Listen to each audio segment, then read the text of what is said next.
Hello everyone, this is Komal, your SST educator. Welcome back to your favorite channel Magnet Brains. Magnet Brains आपको provide कराता है high quality education, वो भी बिल्कुल free of cost, kindergarten से लेके class 12 तक की सीबीएसई बोर्ड के कोर्सेज के साथ साथ आपको अदर स्टेट बोर्ड के भी कोर्सेज अवेलेबल है इन हिंदी मीडियम, जैसे कि UP board, Bihar board, Delhi board के कोर्सेज प्रॉपर सिस्टमैटिक वे में। कोई दिक्कत परेशानी आपको नहीं होगी। डेली प्रैक्टिस सेट्स के क्वेश्चंस भी मिलेंगे, प्रैक्टिस भी करते जाइएगा। ई बुक्स और ई नोट्स की लिंक आपको डिस्क्रिप्शन बॉक्स में अवेलेबल है, तो भटकने की बात नहीं बनती।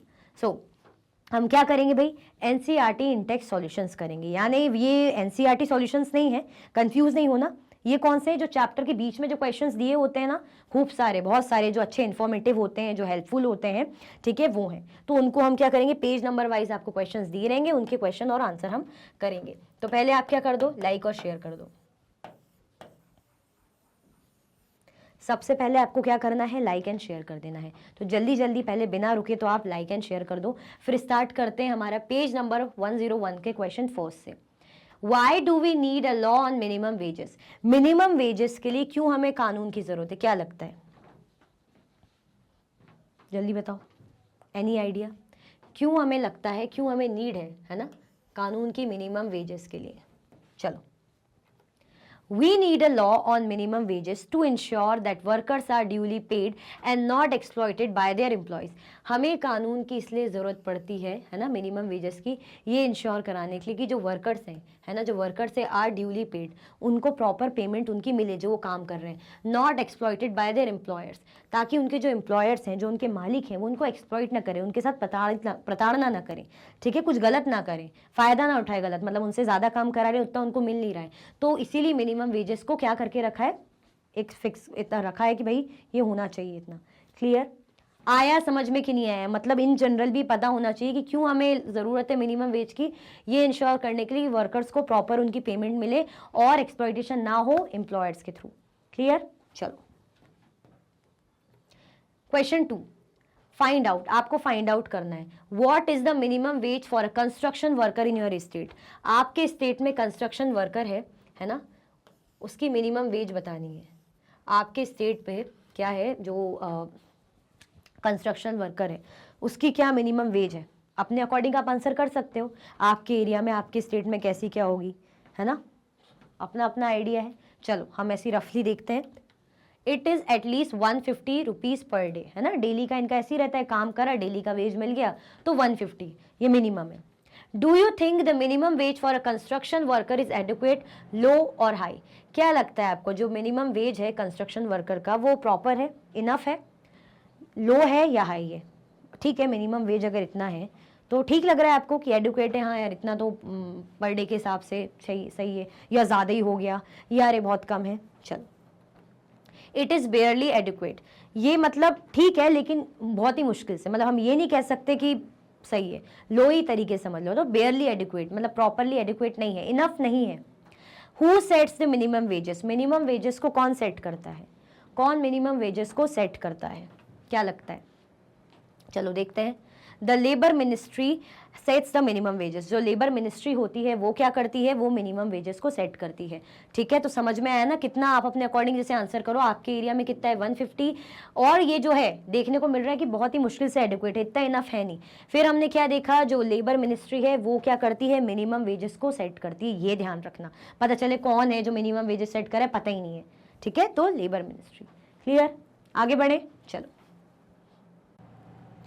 अब पेज नंबर 102 का क्वेश्चन है, अच्छा बड़ा सा क्वेश्चन है। क्या कह रहा है हमसे, table 1 provide some important laws relating to the protection of these various interest, है ना, बहुत से जो इंटरेस्ट है उन चीज़ों को लेके, जो भी इश्यूज हमने चैप्टर में पढ़े, क्योंकि चैप्टर के बीच के क्वेश्चन है, तो जो भी चैप्टर में हमने पढ़ा उसके बीच का ये। Column 2 and column 3 in table 1 state why and for whom these laws are necessary. Column जो 2 सेकेंड है और कॉलम जो 3 है, क्या बता रहे हैं, ये हमें बता रहा है कि वाई क्यों, और हूम किसके लिए ये जो कानून है नेसेसरी है। चलो ठीक है, based on discussion in the classroom you have to complete the remaining entries in the table. अब आपको क्लासरूम में डिस्कशन करना है ना, डिस्कशन मतलब फालतू बातों का नहीं, इन टॉपिक से रिलेटेड आपको डिस्कस करना है, ठीक है। और जो भी रिमेनिंग एंट्रीज है उनको क्या करना है, उनको फिल करना है। जैसे फॉर एग्जांपल ये पूरा है, यहाँ ये खाली है, तो इनको फिल करना है, ठीक है। तो कानून है, ये लॉ क्यों नेसेसरी है, ठीक है, किसके लिए, मतलब किसके इंटरेस्ट के लिए प्रोटेक्शन है। जैसे फॉर एग्जांपल यहाँ अभी फर्स्ट देखते हैं हम, मिनिमम वेजेस एक्ट है, ये specifies that wages should not be below a specified minimum. मतलब मिनिमम वेजेस एक्ट नाम से ही लग रहा है कि इतना वेज डिसाइडेड है कि इतना रहेगा, इससे कम नहीं होना चाहिए, ठीक है। अब why is it necessary, necessary क्यों है। Many workers are denied fair wages by their employers, क्योंकि बहुत से वर्कर हैं, है ना, उनको उनके मालिकों से, है ना, जो उनको काम देते हैं वो मालिकों से उन्हें फेयर वेजेस नहीं मिलती, है ना, जो वो डिजर्व करते हैं, जितना वो काम कर रहे हैं एज कंपेयर टू दैट उतनी उनको वेज नहीं मिलती, अर्निंग उनकी नहीं होती, क्योंकि एम्प्लॉयर देते नहीं है। Because they badly need work, workers have no bargaining power and are paid low wages. अब क्योंकि उनको क्या रहती है, ज़रूरत रहती है ना, उनको क्या ज़रूरत रहती है, काम की ज़रूरत रहती है। तो एम्प्लॉयर को भी पता रहता है कि आजकल काम की तो बहुत मारा मारी है, तो ज़्यादा तो नेगोशिएशन ही कराएगा नहीं। तो ये लोग भी क्या करते हैं, बेचारे पावरलेस रहते हैं, है ना, ये लोग भी नेगोशिएट नहीं कराते, कुछ भी बार्गेनिंग नहीं करते, है ना, और जैसा जो पेमेंट मिल रही है उसी में वो खुश रहते हैं, चल जाता है उनका काम। इसलिए नेसेसरी है मिनिमम वेज एक्ट कि भाई इतना रखो, इससे कम नहीं होनी चाहिए। क्लियर। अब whose interest does the law protect, किसका इंटरेस्ट ये जो लॉ है प्रोटेक्ट करता है। This law is meant to protect the interest of all workers, particularly farm laborers, construction workers, factory workers, domestic workers, etc. मतलब किस किस को ये इस मिनिमम वेज एक्ट फायदा देता है ना, किस किस के बेनिफिट के लिए है ये, तो सारे वर्कर्स के लिए। अगर बात करें वैसे तो सभी वर्कर्स के लिए, लेकिन पर्टिकुलरली किन के लिए, कौन कौन हो गए, जैसे पर्टिकुलरली फार्म लेबरर्स, है ना, फार्म वगैरह में काम करने वाले, कंस्ट्रक्शन साइट में काम करने वाले, फैक्ट्री वर्कर्स हो गए, डोमेस्टिक वर्कर हो गए, मेड वगैरह ही जो, तो मेनली इनको फायदा देता है ना, इनके लिए बेनिफिशियरी है। क्लियर। तो ऐसे ही अगर यहाँ पे है तो क्या है, अब जैसे यहाँ ब्लैंक है तो अब यहाँ हमें फिल करना है, मतलब आपको क्लासरूम में डिस्कस करके इसे फिल करना है। Law is specifying that there be adequate safety measures in workplaces. For example, alarm system, emergency exit, properly functioning machinery. अब क्या बोल रहे हैं यहाँ पे, जैसे ऐसा कानून है यहाँ पे जो क्या बताएगा, there be adequate safety measure, जहाँ पे प्रॉपर तरीके से सेफ्टी मेजर लिए जाएंगे वर्क प्लेस में। ऐसा कानून है ना कि वर्क प्लेस में प्रॉपर सेफ्टी मेजर हो, सेफ्टी के लिए काम हो। तो एग्जाम्पल के तौर पे जैसे अलार्म सिस्टम हो गया, कुछ भी ऐसा हो गया कि भाई कुछ भी लग रहा है, कुछ लीक हो रहा है या कुछ दिक्कत हो रही तो अलार्म बजने लग गया, या भाई कुछ आग लग गई एकदम से, तो आप क्या करो, इमरजेंसी एग्जिट कर सको, ऐसा है। या प्रॉपरली फंक्शनिंग मशीनरी, मतलब जो मशीन है ना, जैसे फैक्ट्री जहाँ पे खूब मशीनों में काम होता है, तो मशीन भी कैसी हो, प्रॉपरली काम करने वाली, ठीक है। तो अब ये क्यों नेसेसरी है और किसको ये फायदा देगी, ये आपको क्लास में डिस्कस करके बताना है। चलो आगे चलते हैं। जैसे ये है, law requiring that the quality of goods meet certain prescribed standards, for example electrical appliances have to meet safety standards. अब एक कानून ये भी है कि जो गुड्स की क्वालिटी, जो सामान की क्वालिटी है, स्टैंडर्ड जो प्रिस्क्राइब करी है उसके अकॉर्डिंग होनी चाहिए, मतलब कहा है ऐसी है तो ऐसी होनी चाहिए उसकी क्वालिटी, ठीक है। जैसे इलेक्ट्रिकल अप्लायंसेस है ना, फ्रिज हो गया, या हम एसी वगैरह की बात करें, गैस की गीज़र वगैरह की बात करें, या हम मिक्सर जूसर जिसकी बात करें, ओवन वगैरह, तो इनको क्या करना पड़ेगा, सेफ्टी स्टैंडर्ड पहले मीट करना पड़ेगा, है ना। कि भाई ऐसा तो नहीं कि चला यार कुछ ब्लास्ट हो गया, कुछ भी हो गया, लगता है इलेक्ट्रिकल चीज़ें, पता चले कनेक्शन करा जैसी और कुछ फट गया, फूट गया, तो क्या होगा, है ना, जान जाएगी, इंजरी हो सकती है मेजर, ठीक है। तो सेफ्टी स्टैंडर्ड इन्हें मेजर करना, मीट करना पड़ेगा। अब ये क्यों नेसेसरी है, consumers might be put to risk by the poor quality of products such as electrical appliances, food, medicine.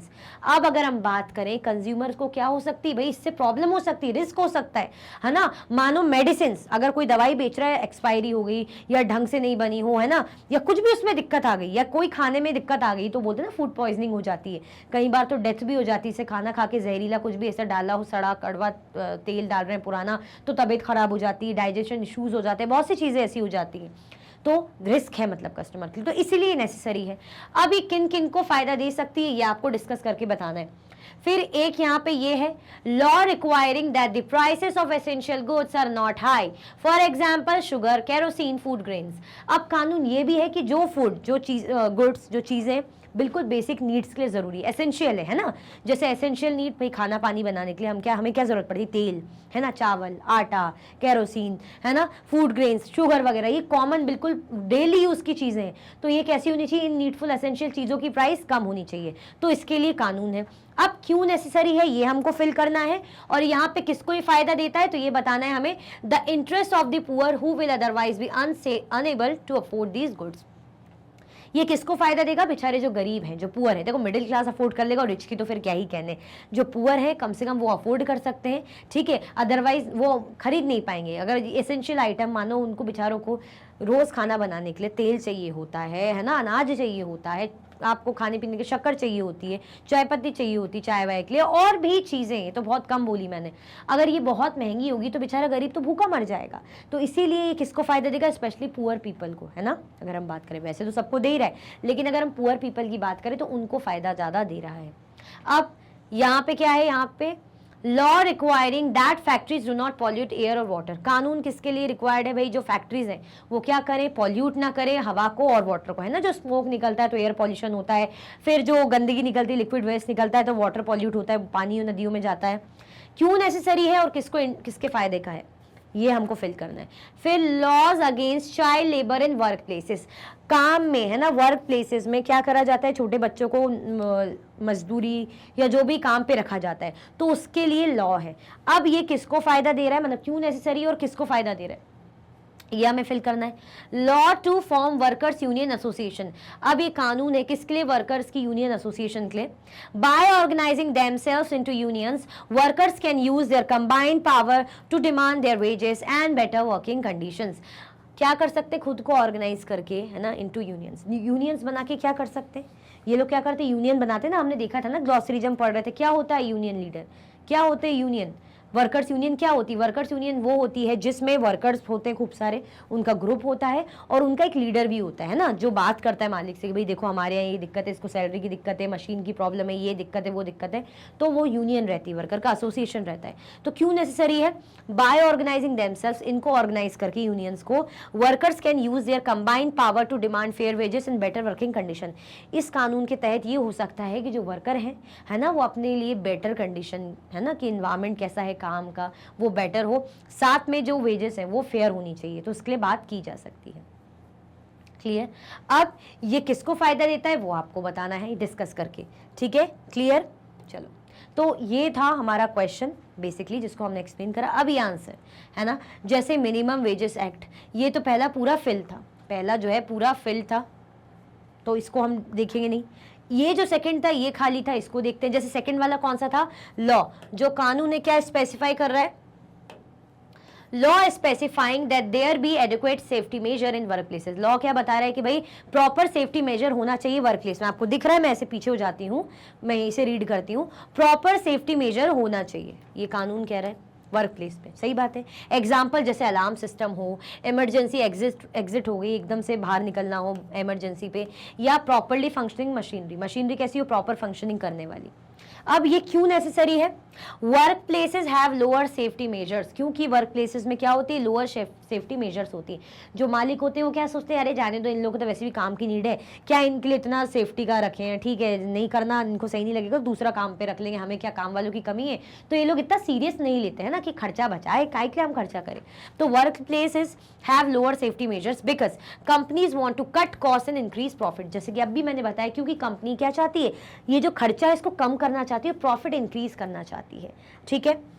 अब whose interest does the law protect, ये लॉ कानून किसको प्रोटेक्ट करता है, this law is meant for the health welfare and safety of workers. ये कानून जो workers हैं, है ना, जो कंपनी फैक्ट्रीज इंडस्ट्रीज में काम कर रहे हैं, ऑफिस में काम कर रहे हैं, है ना, तो उनकी हेल्थ के लिए, उनके भले के लिए, वेलफेयर के लिए और उनकी सेफ्टी के लिए इंपॉर्टेंट है, तो ये फायदा देगा।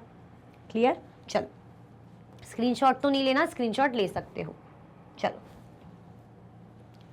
अब law requiring that quality of goods meet certain prescribe standard, ये कानून है क्या बता रहा है इसमें कि भाई जो गुड्स है उनको पूरे सेफ्टी स्टैंडर्ड्स को के कंपैरिजन में होना चाहिए। मतलब सर्टेन ये सेफ्टी मेजर्स हैं, जो चीज़ें हैं स्टैंडर्ड है ना, प्रिस्क्राइब कि भाई ये स्टैंडर्ड होना चाहिए, उसके अकॉर्डिंग ये रहना चाहिए। फॉर एग्जाम्पल जैसे electrical appliances have to meet safety standard, जो इलेक्ट्रिकल अप्लायंसेज है उनको सेफ्टी मेजर्स को मीट करना पड़ेगा, है ना, कि भाई सेफ्टी है, उतने लेवल के हैं वो। अब why is it necessary, necessary क्यों है? Consumers might to be put risky by the poor quality of products such as electrical appliances, food, medicines। अब क्या होगा, कंज्यूमर को रिस्क हो सकता है, दिक्कत हो सकती है, मतलब कुछ भी उसकी लाइफ पे रिस्क है ना। अगर कुछ भी प्रोडक्ट पुअर क्वालिटी का हुआ, बेकार क्वालिटी का हुआ, जैसे इलेक्ट्रिकल अप्लायंस बुरी क्वालिटी के हुए, फूड हो गया, कुछ भी फूड पॉइजनिंग होगी, दवाइयाँ अगर बेकार निकली तो फिर क्या होगा, तो ये रिस्क है हमारे लिए। अब whose interest does the law protect, किसका इंटरेस्ट ये कानून प्रोटेक्ट करता है? To protect and secure the lives of the general public against accident. ये क्या करता है? प्रोटेक्ट करता है और सिक्योर करता है जिंदगी, लाइफ किसकी?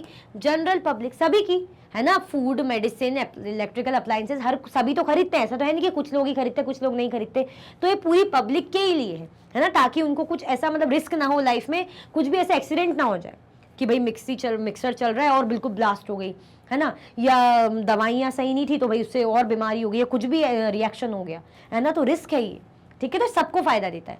अब law requiring that the prices of essential goods are not high. अभी कानून है किसके लिए? कि जो एसेंशियल गुड आइटम्स हैं, है ना, जो बिल्कुल बेसिक नीड के हैं, उनकी प्राइस हाई नहीं होनी चाहिए। फॉर एग्जाम्पल जैसे कि शुगर, केरोसिन, फूड ग्रेन्स हो गए। अब ये क्यों नेसेसरी है? To keep prices of essential items stable and prevent middlemen from making profits। इससे क्या होगा, जो प्राइसेस एसेंशियल आइटम्स की अगर स्टेबल रखें, है ना, हम ये रखें कि भाई स्टेबल ही रहेगी, इसको कुछ भी ऊपर नीचे नहीं होगा, तो जो मिडिल मैन है ना, जो क्या करते हैं, पहले प्रोड्यूसर से खरीदेंगे, है ना, खरीद लेंगे बल्क में, और खुद फिर जो रिटेलर है उनको बेचेंगे, जो है कस्टमर या जिसको भी बेचेंगे तो हाई प्राइसेस में बेचेंगे। तो इसलिए क्या करा है लॉ, कानून क्या है कि इनकी प्राइसेस फिक्स रहेगी। जो भी एसेंशियल आइटम हो गए, कौन से जैसे फूड ग्रेन्स हो गए, अनाज, दाल, आटा, चावल वगैरह, या केरोसिन या शुगर वगैरह, तो इनके जो भी प्राइसेस है कैसे रहेंगे? स्टेबल रहेंगे, ताकि ये प्रॉफिट ना बना पाए, क्योंकि प्रॉफिट बनाएंगे तो बेचारे जो गरीब है ना, जो अफोर्ड नहीं कर सकते, उनके लिए तो दिक्कत हो जाएगी ना, महंगा पड़ जाएगा कस्टमर को, तो ऐसा सरकार नहीं चाहती। तो इसीलिए स्टेबल प्राइस रखी कि मिडिल मैन बीच में कुछ हरकतें ना करे और अपना फायदा ना करे। Whose interest does the law protect? Law किसका इंटरेस्ट प्रोटेक्ट कर रहा है? The interest of the poor who will otherwise be unable to afford these goods। Poor का, गरीब का इंटरेस्ट प्रोटेक्ट कर रहा है ना, गरीब को प्रोटेक्ट कर रहा है। अब बेचारा गरीब इंसान अगर इतना महंगा हो गया ये दाल, आटा, चावल, तो क्या खाएगा वो? भूखा रहेगा क्या? तो ये किसको फायदा दे रहा है? पुअर पीपल को, ठीक है, क्लियर हुआ? ये दिख रहा है ना अच्छे से, स्क्रीनशॉट लेना है ले लो, आगे बढ़ेंगे फिर। चलो, law requiring that factories do not pollute air और वाटर। जो कानून है किसके लिए है? कि भाई फैक्ट्रीज जो है ना, वो एयर या वाटर को पॉल्यूट ना करे, गंदा ना करे, दूषित ना करे। Why is it necessary? ये क्यों जरूरी है? To keep the environment including air and water clean। ये क्या करेगी? इन्वायरमेंट को, जैसे जिसमें एयर है, वाटर है, इसको एयर और वाटर को क्या रखेगी? क्लीन रखेगी, ठीक है, सही बात है। अगर फैक्ट्रीज गंदा नहीं करेगी, एयर या वाटर को पॉल्यूट नहीं करेगी, तो हमारा इन्वायरमेंट, जैसे हमारा एयर, वाटर जिसमें आता है, वो नीट एंड क्लीन रहेगा। Whose interest does the law protect? किसका इंटरेस्ट ये जो कानून है प्रोटेक्ट करता है? The law protects the interest of the public। कानून किसका इंटरेस्ट प्रोटेक्ट करता है? पब्लिक का, सभी का, सभी के लिए ना। ये ऐसा तो है नहीं कि कुछ औरतों के लिए, तो आदमियों के लिए नहीं, बच्चों के लिए तो बूढ़ों के लिए नहीं, ऐसा तो कुछ भी नहीं है। ओवरऑल इस एनवायरमेंट में, उस पानी को, उस एयर को हर कोई यूज कर रहा है ना, है ना। उस एयर में जो गैसेज है उसको हम ब्रीथ कर रहे हैं ना, एयर को ब्रीथ ले रहे हैं नहीं ले रहे, हम वाटर जो है पी रहे नहीं पी रहे, यूज कर नहीं रहे, सभी कर रहे हैं ना। तो सभी के लिए interest of the public. Clean air and water, clean air और वाटर क्या है? नेसेसरी है हेल्दी लिविंग के लिए, है ना। Laws against child labour in work places. Laws किसके लिए? चाइल्ड लेबर और वर्क प्लेसेस के against. Children might be exploited and force to work in dangerous conditions which would harm their life. जो children है वो क्या होंगे भाई? एक्सप्लॉइट होंगे, है ना, और उनको क्या करना पड़ेगा? अगर मानो अगर ऐसा कोई कानून ही नहीं कि छोटे बच्चों को करा लो काम, हमें क्या है, हम क्यों दखलंदाजी करें? अब वो बच्चे करना चाह रहे हैं, करने तो हमको क्या, उनको कमाना है। अब ऐसा होगा तो उनके साथ गलत होगा। छोटे बच्चे, उनको पता ही नहीं सही गलत क्या है, उनसे ज़्यादा काम कराया जा सकता है, उनसे डेंजरस काम कराया जा सकता है जो उन्हें पता ही नहीं है, मानो हार्मफुल चीज़ें हो सकती है उनके साथ, तो ये गलत है, बहुत ज़्यादा गलत है, ठीक है। उनको ज़बरदस्ती काम कराया जा सकता है, डेंजरस कंडीशन में से रखा जा सकता है, विच वुड हार्म देयर लाइफ, जो उनकी ज़िंदगी को हार्म पहुँचा सकती है, नुकसान पहुँचा सकती है, ठीक है। किसका इंटरेस्ट ये प्रोटेक्ट कर रहा है? The law protect the interest of children, बच्चों का, क्योंकि बच्चों के लिए कानून है तो बच्चों को प्रोटेक्ट कर रहा है, ठीक है। Law to form workers union association, कानून भाई वर्कर्स की एसोसिएशन फॉर्म करने के लिए। बाय ऑर्गेनाइजिंग, मतलब क्यों नेसेसरी है देखते हैं। By organising themselves into unions, अगर ये यूनियंस में खुद को ऑर्गेनाइज करेंगे, workers can use their combined power to demand fair wages and better working condition.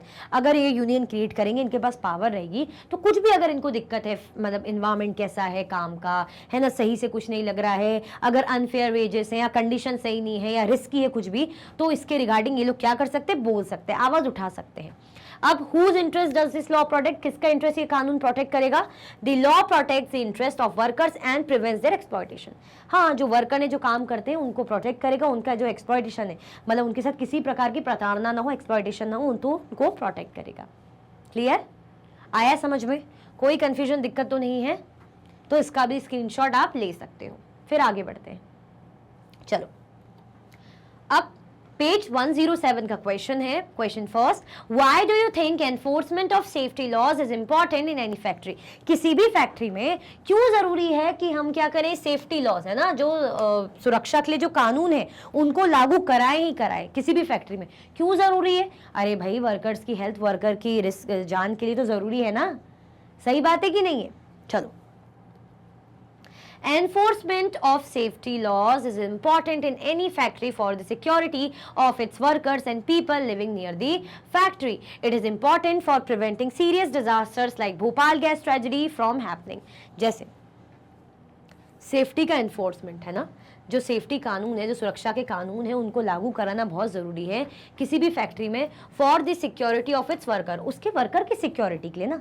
मानो अगर कोई आप ऐसी जगह काम कर रहे हो, ऐसी फैक्ट्री है जहाँ पे हैवी मशीन्स यूज़ हो रही है ना, जहाँ पे बिल्कुल मशीन में काम करना है, अब मशीनें ऐसी पुरानी हो गई, कभी भी बंद पड़ जाती है, टूट जाता है, कुछ भी ऐसा हो जाता है, तो जो वर्कर है, जो काम कर रहा है, उसकी जान पर बात आ सकती है। या आप कुछ भी ऐसा पेस्टिसाइड्स, केमिकल्स का काम है ना, ऐसी फैक्ट्री है, अब वहाँ पे जहरीली गैसेस वगैरह का यूज़ हो रहा है, जो भी ऐसे यूज़ में चीज़ें, केमिकल्स हैं, तो क्या दिक्कत नहीं होगी वर्कर को, अगर मानो सेफ्टी स्टैंडर्ड नहीं होंगे, है ना।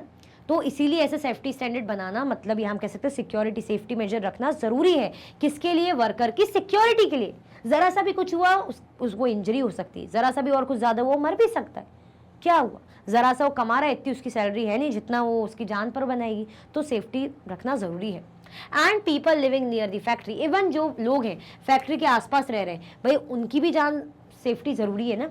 It is important for preventing serious disasters, कुछ भी बड़ा डिजास्टर आ जाए, कुछ भी बड़ा ऐसे दिक्कत हो जाए, जैसे भोपाल गैस ट्रेजेडी हुआ, तो उससे बचा सकती ना। मानो जो यूनियन कार्बाइड का हमने पढ़ा था, अमेरिकन कंपनी का, भोपाल गैस डिजास्टर का, ठीक है, अगर वो लोग पहले से 1-2 इश्यूज हो चुके थे, मतलब ऐसे इंसिडेंट हो चुके थे, हमने पढ़ा था, फिर भी जो कंपनी है उसने सीरियस नहीं लिया, गवर्नमेंट ने भी सीरियस नहीं लिया। अब इसके कारण मामला क्या हो गया, एक दिन बहुत ही बढ़ गया, गैस लीक हुई, है ना, लगभग हमने देखा 3 दिन के अंदर 8,000 लोग मर गए, और जो लोग क्या हुए, इंजर्ड हो गए, जिनको थोड़ा असर पड़ा, जो बच भी गए, सर्वाइवर भी थे, तो अबनॉर्मलिटी हो गई, है ना, उनमें डिसऑर्डर्स आ गए, बहुत सी दिक्कतें आ गई।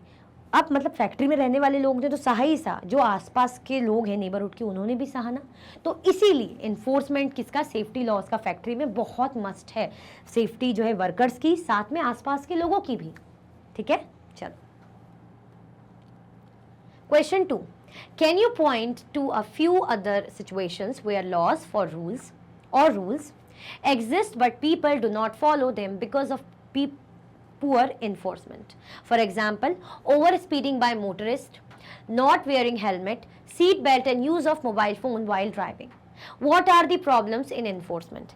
Can you suggest some ways in which enforcement can be improved? हमसे कह रहे हैं कि कुछ भी ऐसे पॉइंट कि आपको पता है कहीं कहीं जहाँ आपने जैसे देखा हो कि कानून तो बना हुआ है, कानून बना है, लेकिन लोग उसे फॉलो नहीं कर पा रहे, ना कर रहे हैं, और इतना ज़्यादा कड़क तरीके से कानून लागू नहीं कराए, है ना, कानून इतना स्ट्रिक्टली लागू ही नहीं कराए, तो इसलिए लोग भी हल्के में ले रहे हैं। जैसे लोग तेज स्पीड से मोटरसाइकिल चलाते हैं, कार चलाते हैं, लोग हेलमेट नहीं पहनते, लोग क्या करते हैं, गाड़ी चलाते हुए फ़ोन यूज़ करते हैं। क्यों कर रहे हैं? क्योंकि जो ये कानून है इतना स्ट्रिक्टली, इतने मतलब किस बिल्कुल लागू है, ज़रा सा भी कुछ करते हुए कोई दिख गया तो सज़ा होगी, तो ऐसा है ही नहीं। तो क्या आप कुछ सजेस्ट कर सकते हो तरीके कि क्या हो, एनफोर्समेंट को हम इम्प्रूव कर सकते हैं?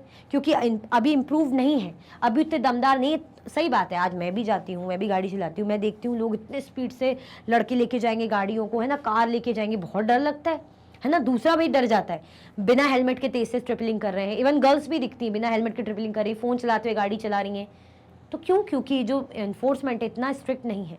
तो हम इसको इम्प्रूव करने के लिए क्या कर सकते हैं, ये हमें बताना है।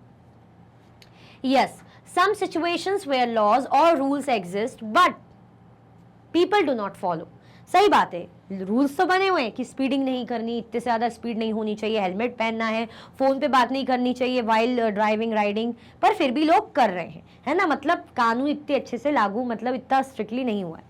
जैसे हमें क्या कर सकते हैं, zebra crossing for road crossing, giving and taking of dowry, employing children under 14 years age. अब ये अभी भी दिक्कतें हो रही, जैसे लोग क्या कर रहे हैं, जेब्रा क्रॉसिंग को यूज़ कर रहे हैं, जैसे बोल रहे हैं रोड क्रॉसिंग, है ना। गिविंग और टेकिंग ऑफ डॉरी, दहेज लेना देना चल रहा है अभी भी। सही बात है, अभी भी दहेज लेना देना चल रहा है। बच्चों को अभी भी 14 साल के उम्र से कम बच्चों को जो है काम कराया जा रहा है। मतलब मना है इनके लिए कि ऐसा नहीं होना चाहिए, लेकिन अभी भी ये चीजें हो रही है। The problems in enforcement are, problem क्या क्या है, lack of adequate staff, untrained staff, irresponsible citizens. देखो दिक्कत चलो स्टाफ की तो है ही, जिन्होंने जो कर रहे हैं काम, जिनको देखना चाहिए, है ना, जिनको ये जिम्मेदारी दी कि आप देखिए कानून एनफोर्स कराना है, कानून को भाई लागू कराना है, तो जिनको ये जिम्मेदारी दी है अगर वो ढंग से काम नहीं करेंगे, अगर वो प्रॉपर नहीं रहेंगे, पहले तो इतने इनफ रहेंगे ही नहीं, एडिक्वेट नहीं रहेंगे, तो वो तो कमी आएगी। साथ में वो इतने ट्रेंड ही नहीं, उनको कुछ सिखाया ही नहीं गया है, वो ऐसे ही है, बस चल रहा है काम, तो दिक्कत आएगी। अब सिर्फ स्टाफ पे ही क्यों बात डाले, स्टाफ पे ही हम क्यों बात डाले, भाई कुछ सिटीजन्स की भी तो जिम्मेदारी होती है ना, कुछ हमारी भी तो जिम्मेदारी रहेगी। मानो मैं हूँ, मुझे पता है कि लोग बिना हेलमेट के नहीं मतलब चला रहे हैं, बढ़िया ट्रिपलिंग भी कर रहे हैं, है ना, बढ़िया रेड लाइट वो जो है आती है लाल बत्ती, उसको भी क्रॉस करते हैं, रेड लाइट को भी क्रॉस करते हैं, है ना, फ़ोन चलाते हुए भी गाड़ी चलाते हैं, फ़ोन मतलब बात करते हुए। पर मैं क्या हूँ, मैं अपना हेलमेट पहन के जाती हूँ, तो ये कुछ मेरी जिम्मेदारी है ना। अगर मैं भी देखा देखी करूँ, कोई पहनता नहीं तो ठीक है, मैं भी क्यों पहन के जाऊँ, तो मैंने क्या दिखा दी, इररिस्पॉन्सिबिलिटी। बाकी तो दिखा ही रहे। अब ऐसे ही धीरे धीरे करके सबको क्या बनना पड़ेगा, जिम्मेदार बनना पड़ेगा। हम सिर्फ स्टाफ पे तो बात डाल ही रहे, लेकिन कुछ हम खुद को भी तो देखें। तो इसीलिए क्या है, प्रॉब्लम है भाई एनफोर्समेंट में, क्योंकि हम क्या देखते हैं, अरे वो तो पहनती ही नहीं, ये भी नहीं पहनती, तो फिर मैं क्यों पहन के जाती हूँ, मैं क्यों फिर ऐसे ही करूँ। तो धीरे धीरे देखा देखी दूसरे भी छोड़ते जाते हैं। मानो अगर सब हेलमेट पहने हुए दिख रहे हैं तो फिर तो पहनेगा ही, जो एक अलग दिखेगा वो भी दूसरे दिन से पहनने लगेगा। लेकिन नहीं है ना, लोग क्या रहते हैं, हल्के में लेते हैं इन कानून को। ठीक है, Some ways in which enforcement can be improved, कुछ तरीके जिससे हम जिसके थ्रू हम कह सकते हैं जो एनफोर्समेंट है ना, उसको इम्प्रूव करा जा सकता है। जैसे strict punishments for breaking law. भाई स्ट्रिक्ट पनिशमेंट, अगर कई बार तो पुलिस भी देख रही होती है या लोग भी देख रहे थे, तो भी लोग बिना हेलमेट के बिल्कुल स्पीड से गाड़ी चला रहे हैं, डबलिंग ट्रिपलिंग कर रहे हैं, है ना, फ़ोन चला रहे हैं, बच्चों को जो है काम पे रख रहे हैं, अभी भी दहेज लेना देना चल रहा है। तो अगर पता चलता है तो भाई क्या करो, इन कानून जो तोड़ रहे हैं उनको स्ट्रिक्ट पनिशमेंट दो ना। अगर बिल्कुल कड़ी से कड़ी सज़ा दी जाएगी तो हो सकता है धीरे धीरे डर का एक माहौल कायम होगा, तो लोग थोड़ा सा स्ट्रिक्ट होंगे, डरेंगे, समझेंगे। Deployment of adequate numbers of staff for enforcing the laws. अब कानून अच्छे से क्या हो, कानून अच्छे से चले, कानून अच्छे से लागू हो, पहले तो प्रॉपर स्टाफ होना चाहिए, है ना, एडिक्वेट स्टाफ रहना चाहिए, तो उनको रखना चाहिए। ठीक है, कि उनको रखो भाई। बोलते ना कि अरे यहाँ पे तो स्टाफ की बहुत कमी है, अब इतनी कमी है और जनता इतनी सारी है, तो कैसे मैनेज होगी चीज़ें, तो स्टाफ भी उतना प्रॉपर होना चाहिए जो जनता को मैनेज कर सके। ठीक है, तो इस तरीके से हम क्या कर सकते हैं, इम्प्रूव कर सकते हैं। चलो पेज 108 का question first, a clean environment is a public facility, can you explain this statement. ये जो स्टेटमेंट है कि जो क्लीन एनवायरनमेंट है ना, वो क्या है, पब्लिक फैसिलिटी। अगर एनवायरनमेंट, वातावरण साफ सुथरा रहेगा, एक तरीके से पब्लिक के लिए क्या है, सुविधा है, फैसिलिटी है। इस स्टेटमेंट को एक्सप्लेन करना है। चलो करते हैं explain. A clean environment is a public facility because it is a basic necessity for a decent living of all citizens. सही बात है, अगर एयर पॉल्यूटेड होगी, पानी गंदा होगा, है ना, नॉइस पॉल्यूशन होगा, या पेड़ों की कटाई होती रहेगी, ऐसी जो है नदी नाले मतलब जो गंदगी होती रहेगी, तो आपकी हेल्थ पर इम्पैक्ट पड़ेगा, राइट टू लाइफ में आपके इम्पैक्ट पड़ेगा, लाइवलीहुड में इम्पैक्ट पड़ेगा, बहुत दिक्कतें आएंगी।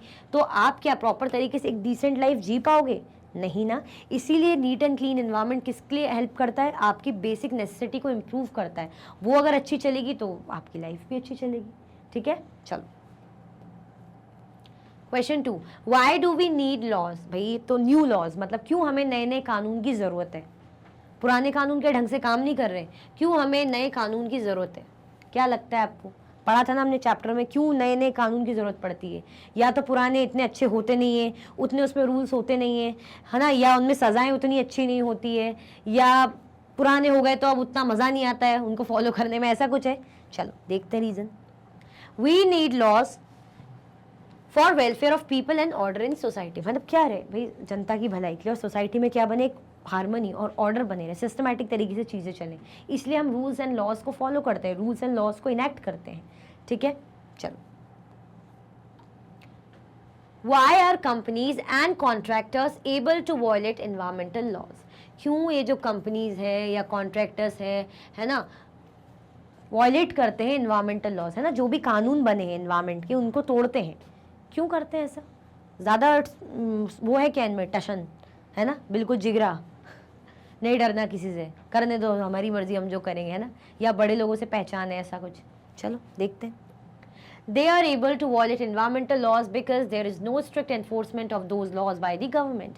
सही बात है सर, जो है सिर्फ कानून बनाने से क्या होता है, अब स्ट्रिक्टली कानून को लागू ही नहीं करोगे तो कानून बना के क्या करोगे, तो वो भी क्यों स्ट्रिक्टली उस चीज़ को लेंगे, जाने दो, छोड़ो, कौन फॉलो कर रहा है, हम भी क्यों करें, है ही नहीं कुछ, चलो जान दो, अगर लाल बत्ती तोड़ के जा रहे हैं जान दो, बिना हेलमेट के जा रहे हैं जान दो, है ना, अगर इन्वायरमेंट थोड़ा पॉल्यूट हो रहा है होने दो, कौन है हमें जो सज़ा दे रहा है, कुछ इतना स्ट्रिक्ट है ही नहीं, यही तो होता है, यही तो कहा जाता है, जैसे स्कूल में हो कि अरे यार छोड़ो मैम, हम तो यार आज होमवर्क करके नहीं लाएंगे, मैम वैसे भी इतनी स्ट्रिक्ट है नहीं।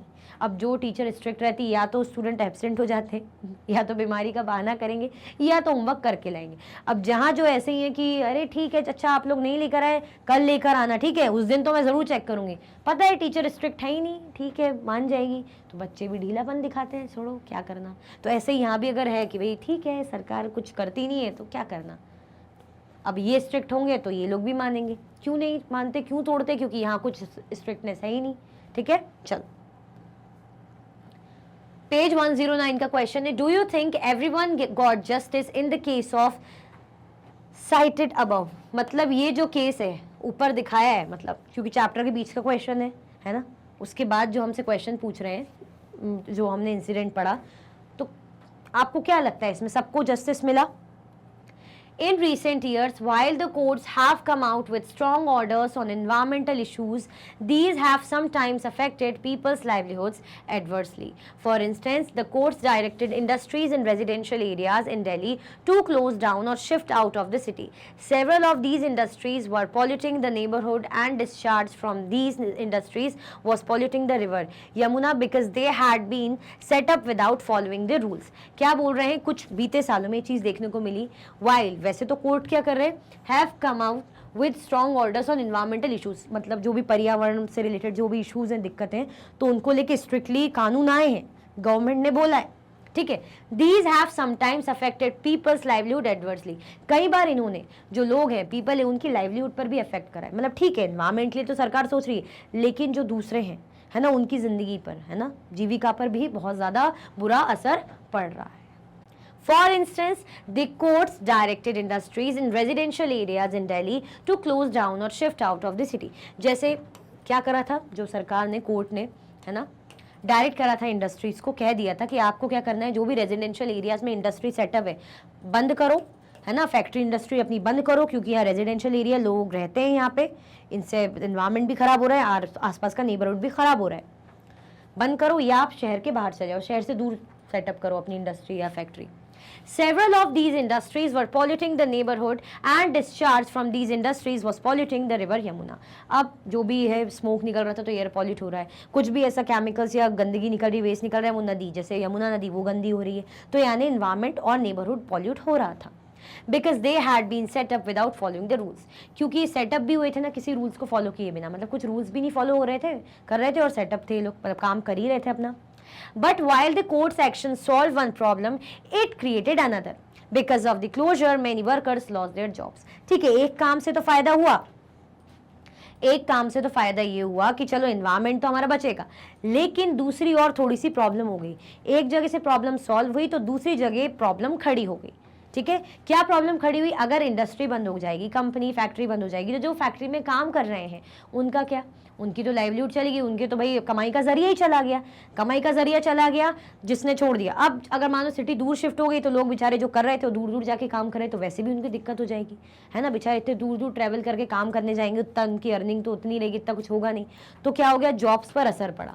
ठीक है, मतलब इन्वायरमेंट के लिए तो सही था, लेकिन लोगों की लाइवलीहुड में जो काम कर रहे थे उस पर असर पड़ गया। ठीक है, others were forced to go to far away places where these factories had relocated। अब काफ़ी लोगों की तो नौकरी चली गई, और कुछ है जिनको क्या करने लग गए, वो लोग भाई जहाँ फैक्ट्री रिलोकेट हुई दूर, वहाँ जाके काम करना पड़ा उन्हें। And the same problem now began to come up in these areas, for now these places become polluted। अब जहाँ गए वहाँ पर भी सेम दिक्कत होने लगी, वो एरिया पॉल्यूट हो गया। And the issue of the safety condition of workers remain unaddressed। अब जो इशू है इन्वायरमेंट का तो चलो एड्रेस कर रहे थे, इन्वायरमेंटल इशू पे तो फोकस किया जा रहा था, लेकिन हेल्थ या सेफ्टी कहें, वर्कर्स की सेफ्टी अभी भी क्या थी, अनएड्रेस थी, उस पर फोकस अभी भी कम था। ठीक है, recent research on environmental issues in India has highlighted the fact that the growing concern for the environment among the middle classes is often at the expense of the poor। जो recent research है ना environmental issues की India में, वो क्या highlight करी, highlighted the fact that, ये fact उसने हाईलाइट करा है, दिखाया है कि जो कंसर्न है किसके रिगार्डिंग, इन्वायरमेंट के रिगार्डिंग, मिडिल क्लासेस। अगर मिडिल क्लासेस का कुछ इशू है ना, जो लोग हैं रह रहे हैं, वो इन्वायरमेंट को लेके कुछ भी कंसर्न जाहिर करेंगे कि अरे देखो इन्वायरमेंट खराब हो रहा है, डिग्रेड हो रहा है, तो इसके कारण सहना किसको पड़ता है, गरीबों को। So, for example, slums need to be cleaned as part of the city's beautification drive, or as in the case above, a polluting factories move to the outskirts of the city। अब जो लोग हैं, है ना, colony बनी हुई रहती, campus बने रहे होते, अच्छे रेजिडेंशियल एरियाज बने हुए रहते, तो वहाँ पे आसपास में या तो झुग्गी झोपड़ी रहेगी या फैक्ट्री वगैरह रहेगी, तो लोग क्या करते हैं, अरे हटाओ यहाँ गंदगी हो रही, इनको हटवाना पड़ेगा, इलीगल तरीके से रह रहे हैं, यही जो फैक्ट्री है पॉल्यूट करे इन्वायरमेंट। तो मिडिल क्लास या शहर की अच्छाई, शहर की खूबसूरती के लिए, ब्यूटिफिकेशन के लिए, है ना, साफ सुथरा रहे, हम क्या करते हैं, बेचारे जो गरीब है उनकी लाइफ पर असर डलता है, उनकी लाइवलीहुड पर असर डलता है, या तो क्या होगा, उनको हटना पड़ेगा। दूसरा, या तो फैक्ट्री वगैरह में लोग काम कर रहे होते तो वहाँ फैक्ट्री बंद हो जाती, तो नौकरियाँ चली जाती। तो हमारा तो हम अच्छा कर लेते, इन्वायरमेंट का तो अच्छा कर लेते, लेकिन इन बेचारों का क्या, ये सफ़र करते हैं। ठीक है, क्लियर हुआ, चलो। And while this awareness of the need for a clean environment is increasing, there is little concern for the safety of the workers themselves। The challenge is to look for solution where everyone can benefit from a clean environment।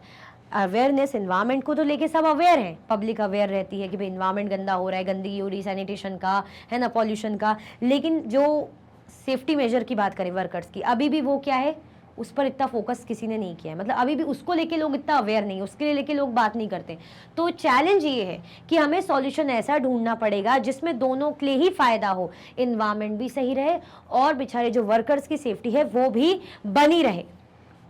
One way this can be done is to gradually move to cleaner technologies and processes in factories। एक तरीका ये है कि क्या करें, धीरे धीरे जो है क्लीनर टेक्नोलॉजीज को और प्रोसेसेस को अपनाया जाए फैक्ट्रीज में, है ना। The government has to encourage and support factories to do this। और साथ में सरकार भी क्या करे, इनका साथ दे, है ना, सरकार भी अगर इनको सपोर्ट करेगी, साथ देगी, तो ये काम और अच्छे से हो पाएगा। It will need to fine those who pollute। अब जो गंदगी करेंगे उनको फाइन लगेगा। This will ensure that the workers' livelihood are protected and both workers and communities living around the factories enjoy a safe environment। ये क्या ensure करेगा, जो वर्कर्स की लाइवलीहुड है उस पर इम्पैक्ट नहीं पड़ेगा, और चाहे वर्कर्स हो चाहे कम्युनिटी हो, सेफ इन्वायरमेंट, है ना, या हम बोले क्लीन इन्वायरमेंट, है ना, सिक्योर रहे, है ना, उसको एंजॉय कर पाए। मतलब ऐसे गवर्नमेंट को इस तरीके से ऐसे काम करना चाहिए कि जो भी दिक्कतें हो रही ना, चाहे एनवायरनमेंट की चाहे वर्कर्स की सेफ्टी की, तो ये दोनों ही बैलेंस होके चले, ना यहाँ दिक्कत आए ना यहाँ दिक्कत आए। ठीक है, तो ये काम करना पड़ेगा। चलो, क्लियर हुआ। Question 2, can you think of other ways in which the environment can be protected? Discuss in class। क्या आप कोई अलग और भी तरीकों को बता सकते हो, है ना, कोई भी अदर तरीके आपके माइंड में है जिसके थ्रू हम एनवायरनमेंट को प्रोटेक्ट कर सकते हैं, बचा सकते हैं? चलो क्लास में डिस्कस करना है। Some other ways in which the environment can be protected are, other तरीके जिनके थ्रू हम एनवायरमेंट को प्रोटेक्ट कर सकते हैं वो क्या क्या है? एफोरेस्टेशन, ज़्यादा से ज़्यादा पेड़ लगाएं। डिफोरेस्टेशन का मतलब होता है ट्रीज को कट करना, एफोरेस्टेशन यानी ज़्यादा से ज़्यादा पेड़ लगाना। तो सही बात है, पेड़ लगाना तो अच्छी बात है। यूज़ ऑफ पब्लिक ट्रांसपोर्ट, हम पब्लिक ट्रांसपोर्ट का यूज़ करें, मतलब जो हम अपनी अपनी अलग अलग, घर में 10 लोग हैं तो 10 लोग की 10 अलग अलग गाड़ियाँ हैं, घर में 4 लोग हैं तो 4 लोग की 8 गाड़ियाँ हैं, ये ना करके हम क्या करें? पब्लिक ट्रांसपोर्ट यूज़ करें, है ना। एक बस में कितने सारे लोग आ जा सकते हैं, सही बात है ना। Ban use of polybags, polythene का यूज, मतलब जो पॉलीबैग्स है, प्लास्टिक बैग्स है, उनका यूज ना करें। Proper disposal of sewage, sewage का भी प्रॉपर डिस्पोजल हो, तो अगर ये सब कर लें तो हमारा एनवायरमेंट प्रोटेक्टेड रह सकता है। ठीक है, चलो ये तो बेसिक आपको खुद भी पता होगा। इसी के साथ भाई हमारे बहुत ही अच्छे इंटरेस्टिंग से एनसीईआरटी के इनटेक्स्ट सॉल्यूशन जो चैप्टर के बीच के क्वेश्चंस थे वो एंड होते हैं। आई होप सब कुछ आपको अच्छे से समझ में आया होगा। तो नेक्स्ट क्लास में हम प्रॉपर तरीके से करेंगे एनसीईआरटी सॉल्यूशंस जो बाद में दिए रहते हैं एंड में। ठीक है, तो अगर आप और भी वीडियो के लेक्चर्स देखना चाहते हैं तो आप मैग्नेट ब्रेन्स की यूट्यूब चैनल, एप्लीकेशन और वेबसाइट से देख सकते हैं। ई नोट्स और ई बुक्स की लिंक आपको डिस्क्रिप्शन बॉक्स में अवेलेबल है। ये सारे हाई क्वालिटी के कोर्सेज हैं जैसे कि CBSE board, Delhi board, Bihar board, UP board, MP board, Rajasthan board, Vedic maths, crash course, spoken English courses अच्छी क्वालिटी में और 100% फ्री अवेलेबल है। आप हमें सारे के सारे प्लेटफॉर्म पर भी फॉलो कर सकते हैं। तो लाइक, शेयर, सब्सक्राइब करना बिल्कुल भी ना भूलें। अपना ख्याल रखें। Thank you so much for watching.